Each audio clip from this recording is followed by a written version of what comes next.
mob boss had his eye on the woman's dog. No. He wanted it, but Leah refused to hand it over. The man immediately picked up a handgun and fired at the dog.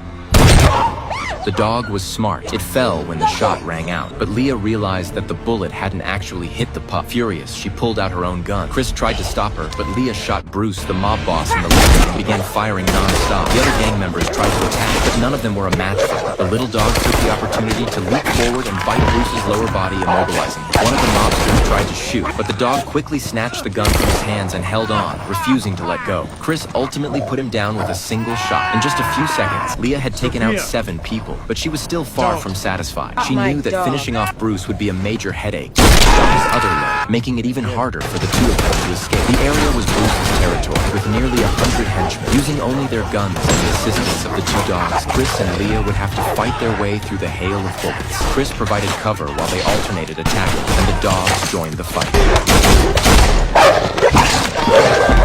Both had survived countless life-or-death situations and were top-tier killers with immense experience. Leah had 2 loyal, highly trained hunting dogs at her side, and Chris's skill kept him clearing enemies one by one. His handgun never stopped firing, filling the air with screams.